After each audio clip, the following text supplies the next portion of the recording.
तो चलिए आज करेंगे हम लोग application of Gauss theorem. Clear है सर? टोटल 4 एप्लीकेशन है गॉस थ्योरम का। क्लियर है? और चारों में से एक सवाल बार बार एग्जाम में पूछा जाता है, वो भी कितने मार्क्स के लिए?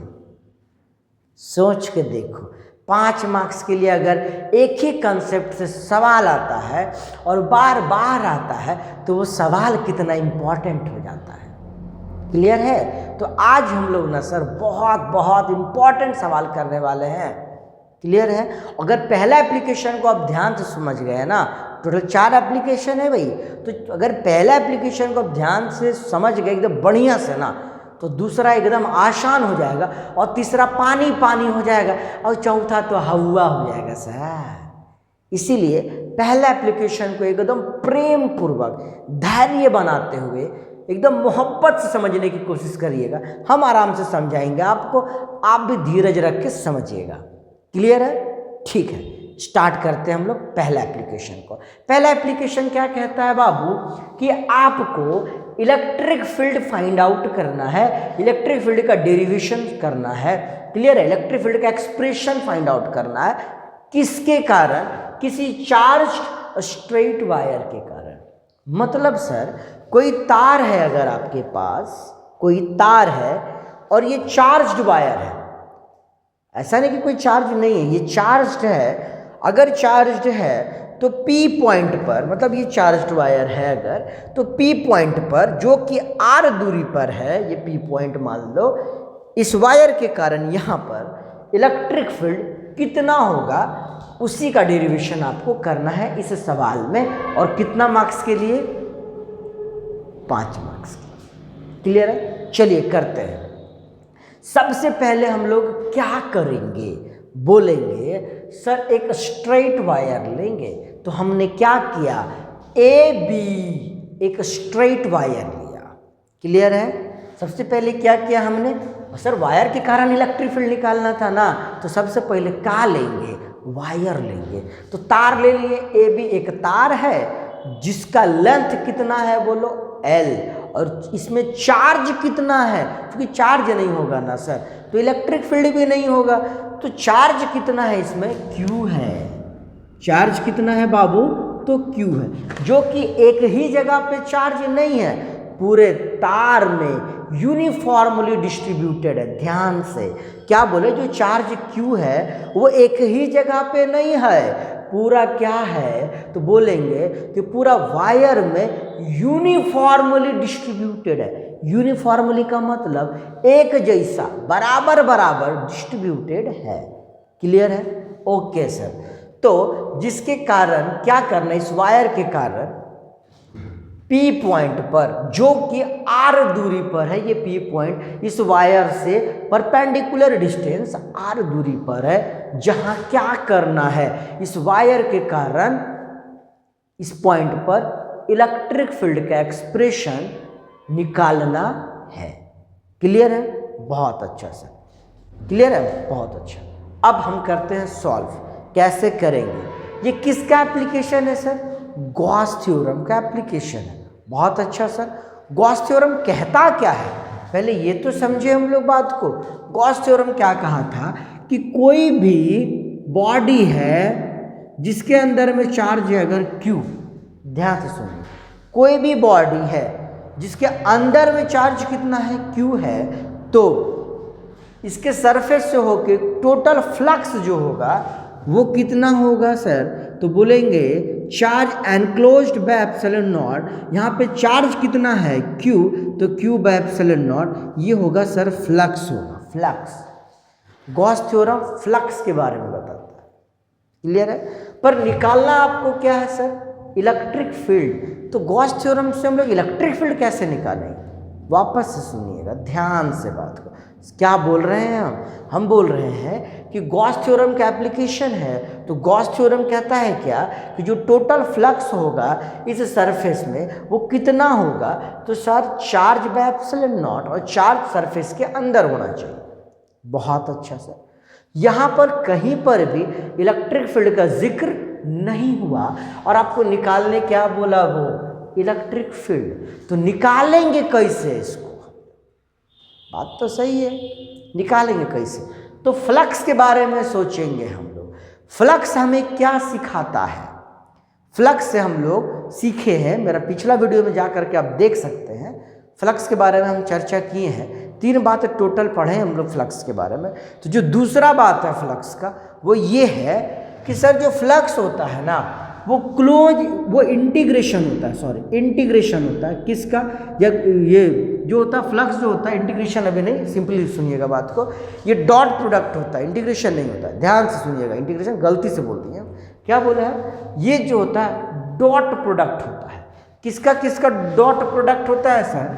इलेक्ट्रिक फील्ड का और सरफेस एरिया का। बहुत अच्छा सर, ये जो होता है वो इलेक्ट्रिक फील्ड का और सरफेस एरिया का डॉट प्रोडक्ट होता है। बहुत अच्छा सर। फ्लक्स बराबर क्या होता है? ई डॉट डी एस। कहाँ से? डेफिनेशन से। फ्लक्स बराबर charge enclosed by epsilon not. कहाँ से होता है ये बात? हम लोग बोलेंगे ये बात गॉस थ्योरम से होता है। बहुत अच्छा सर। अब थोड़ा इस बात को अच्छे से समझते हैं हम लोग। क्या बोलेंगे हम लोग? तो दोनों बात फ्लक्स का ही है, तो हम लोग क्या कहेंगे कि sir E dot D S is equal to क्या होगा? बोलेंगे चार्ज एनक्लोज्ड, मतलब जो सरफेस है उसके अंदर का चार्ज, बाई क्या? Epsilon not. ऐसा हम लोग कह सकते हैं कि नहीं? ये बात बोले हम लोग कहाँ से सर? गॉस थ्योरम से। किसके बारे में बोला? फ्लक्स के बारे में। और फ्लक्स का एक और डेफिनेशन से हम लोग जानते हैं कि उसका जो फॉर्मूला होता है वो क्या होता है बाबू? ई डॉट डी एस होता है। अब समझिएगा मेन समस्या को। समस्या क्या है? इस डी एस का मतलब क्या होता है? थोड़ा सा एरिया। क्लियर है? और ये जब हम गॉस थ्योरम लगाएं तो ये थोड़ा सा एरिया के लिए नहीं होता, पूरा क्लोज्ड बॉडी के लिए होता है। क्लियर है?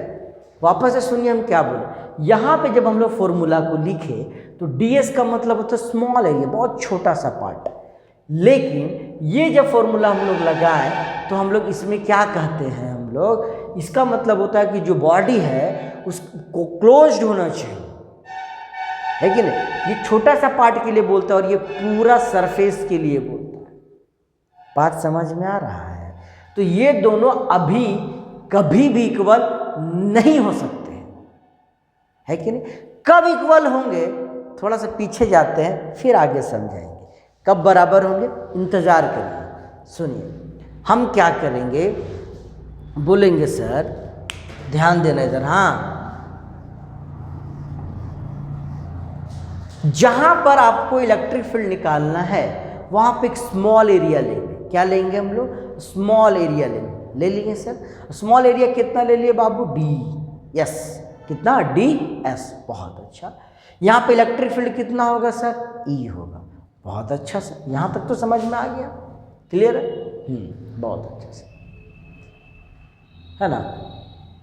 अब सुनिए, गॉस थ्योरम आप तभी लगा सकते हैं जब बॉडी क्या होना चाहिए? क्लोज्ड होना चाहिए, है ना? तो हम लोग को क्या करना पड़ेगा?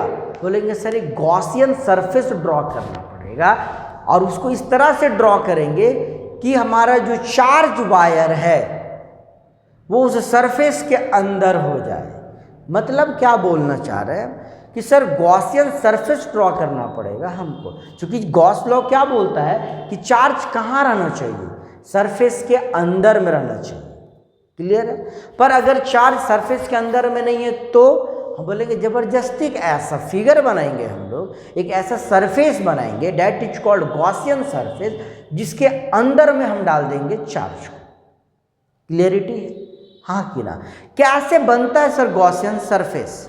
समझिएगा बात को, कैसे बनता है गॉसियन सरफेस? हम बोलेंगे क्या, ये वायर दिख रहा है आपको? बहुत अच्छा। ये दूरी कितना है बताओ? r। तो r रेडियस मानते हुए, r रेडियस मानते हुए और लेंथ इसका कितना? l। ऐसा मानते हुए एक गॉसियन सरफेस को ड्रॉ करेंगे। क्लियर है? एक सरफेस ड्रॉ करें तो कैसा सरफेस बनता दिखेगा आपको? देखिए तो सिलेंडर दिखेगा आपको बनता हुआ। कैसा सरफेस दिखेगा? सिलेंडर दिखेगा। तो यहाँ पर हम लोग कहेंगे कि गॉसियन सरफेस जो होगा वो कैसा होगा बाबू? सिलेंड्रिकल सरफेस होगा। अब देखो ये जैसे गॉसियन सरफेस बन जाएगा, इसके अंदर में चार्ज बॉडी हो गया। बहुत अच्छा सर। इसका मतलब क्या होगा कि जब भी आपको गॉसियन सरफेस बनाना है, आप क्या करेंगे, जिस पॉइंट पे आपको ना इलेक्ट्रिक फील्ड निकालना है, उस पॉइंट को रेफरेंस मानते हुए गॉसियन सरफेस बनाएंगे। ऐसा नहीं कि सर इसके अंदर में सर यहाँ से भी सरफेस बना देते तो अंदर में चला जाता, नहीं। ध्यान रखिए, बनाने का तरीका है भाई, ऐसे थोड़ा ना बना दोगे कुछ भी। तो कैसे बनेगा बाबू? तो हम लोग क्या कहेंगे कि सर क्या करना है आपको कि उस पॉइंट को रेफरेंस मानते हुए सरफेस बनाना है। क्लियर है? तो यहाँ पर जो हमारा सरफेस बनेगा वो कैसा बनेगा? बोलेंगे सर सिलेंड्रिकल सरफेस बनेगा, जिसका रेडियस क्या होगा? r, और लेंथ कितना होगा? l। तो बोलेंगे क्या? First of all we have to draw a Gaussian cylindrical surface of length l and radius r। क्या बोले हम कि सबसे पहले ना सर एप्लीकेशन को लगाने से पहले आपको क्या करना पड़ेगा? तो बोलेंगे हम लोग कि first of all we have to draw a Gaussian cylindrical surface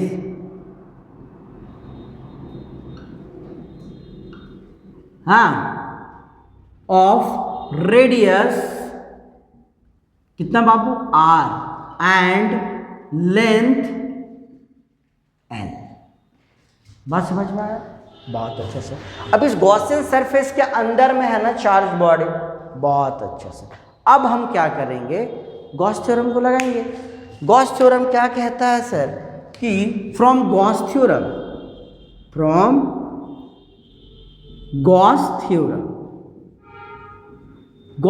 क्या कहता है जी कि जो फ्लक्स होगा इस सरफेस से, किस सरफेस से?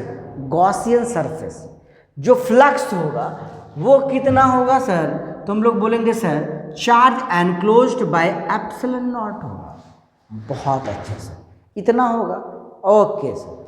तो इस गॉसियन सरफेस के अंदर में चार्ज कितना है? तो हम लोग क्या बोलेंगे सर? Q है।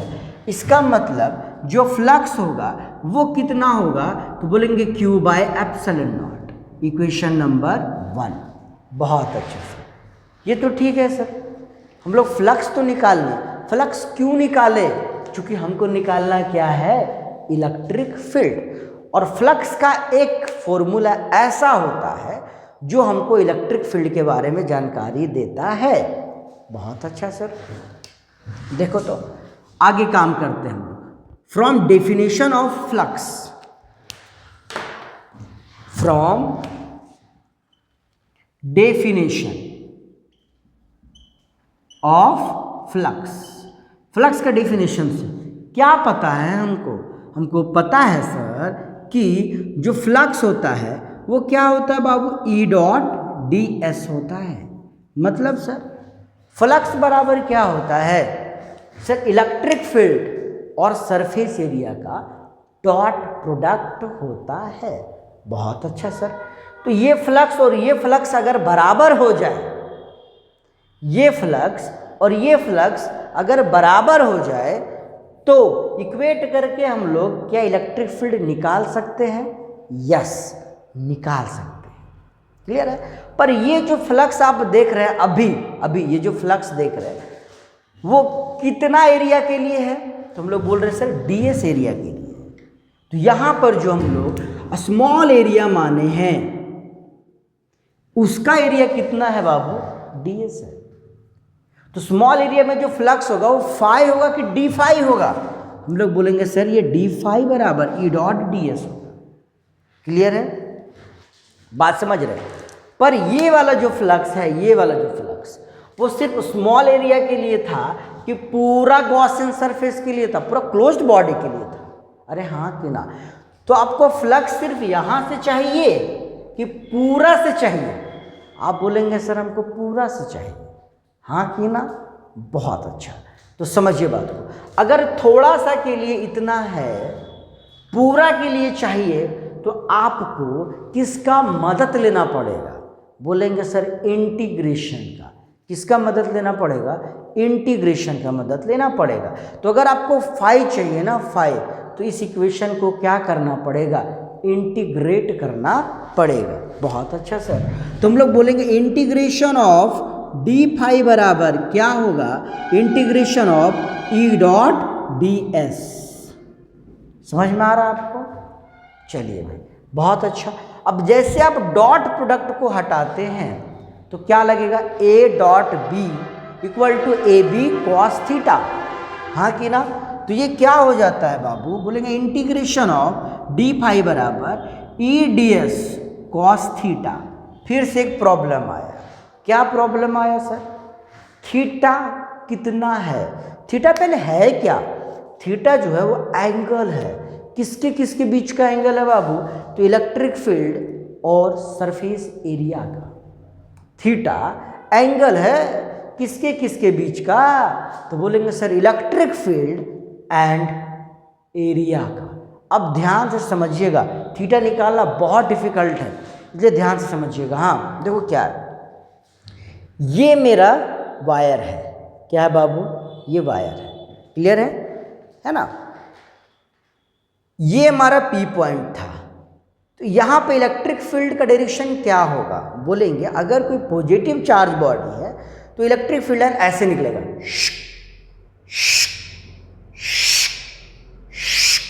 मतलब ऐसे ऐसे ऐसे ऐसे ऐसे। अरे समझ रहे बात को? ऐसे इलेक्ट्रिक फील्ड लाइन निकलते रहेगा। क्लियर है? मतलब हम ये बोल रहे हैं सर कि ये अगर वायर है और इसको एकदम सेंटर में डाल दे, बॉटल के एकदम सेंटर में डाल दे, तो इलेक्ट्रिक फील्ड लाइन जो होगा ना, इलेक्ट्रिक फील्ड लाइन वो ऐसे निकलते हुए दिखेगा। दिख रहा है? ऐसे ऐसे ऐसे ऐसे ऐसे ऐसे ऐसे ऐसे ऐसे ऐसे इलेक्ट्रिक, मतलब इस सरफेस के परपेंडिकुलर होते दिखेगा। अरे हाँ कि ना? पहला बात, इलेक्ट्रिक फील्ड का डायरेक्शन क्या होगा? तो इस सरफेस जो दिख रहा है ना, गॉसियन सरफेस, उसके परपेंडिकुलर होगा। बहुत अच्छा।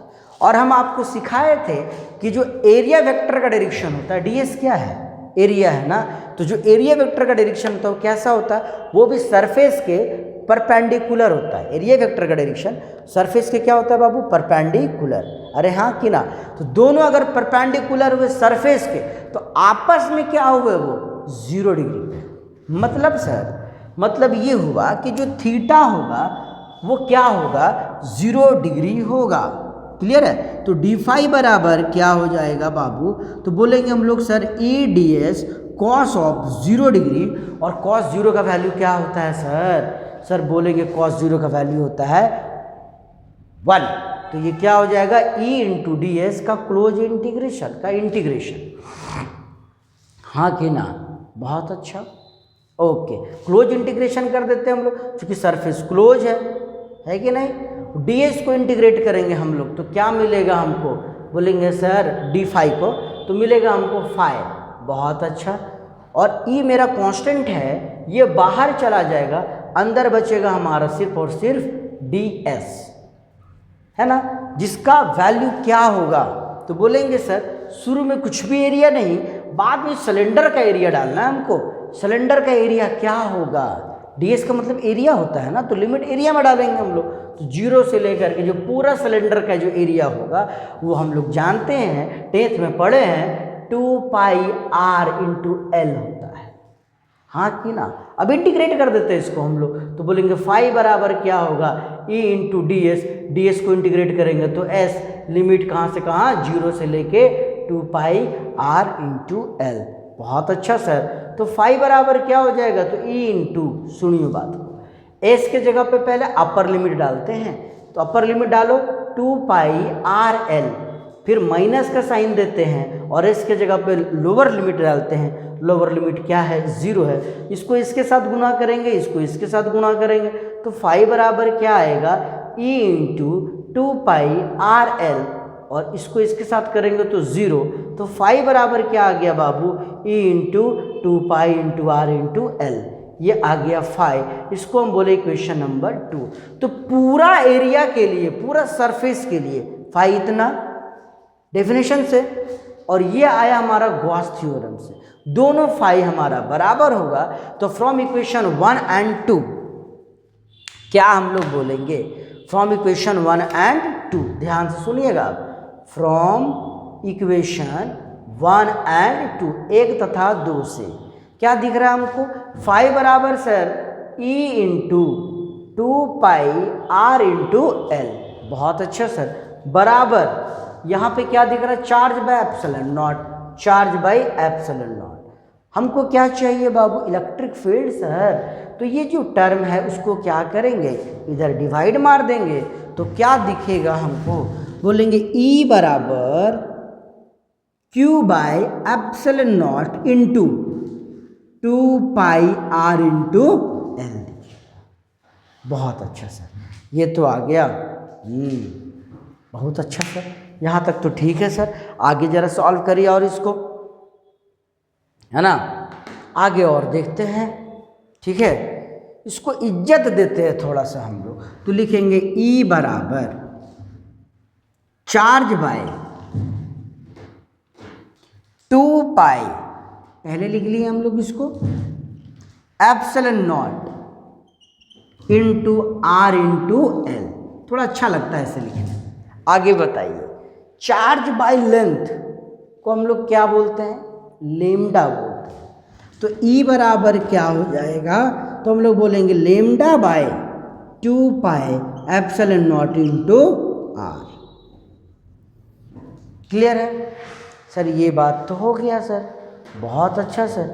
आगे सुनिएगा, तो इलेक्ट्रिक फील्ड निकालने तो हम लोग सर सीख गए, आगे सुनिए। 1 मार्क्स में एक सवाल आता है, 1 मार्क्स में क्या आता है, ध्यान से सुनिएगा, ठीक है।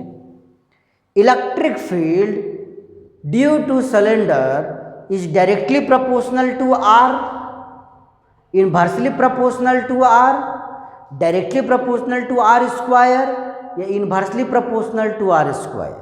वापस से सुनिए हम क्या बोले, बोले क्या कि जो इलेक्ट्रिक फील्ड है ड्यू टू सिलेंडर वो डायरेक्टली प्रोपोर्शनल टू R है, electric field inversely proportional to R है, या इलेक्ट्रिक फील्ड जो है वो डायरेक्टली प्रोपोर्शनल टू R का स्क्वायर है, या इनवर्सली प्रोपोर्शनल टू 1/R का स्क्वायर है। क्या है, तो देखिए क्या दिखता है, तो ये जो है ऑप्शन हमारा करेक्ट है। ये सवाल बाबू ऑब्जेक्टिव में बहुत बार पूछा गया है, ठीक है। ओके चलिए ठीक है, फिर आज यहीं तक करते हैं। तब तक के लिए पढ़ते रहिए, मस्त होके मज़ा मारते रहिए। चलिए ठीक है।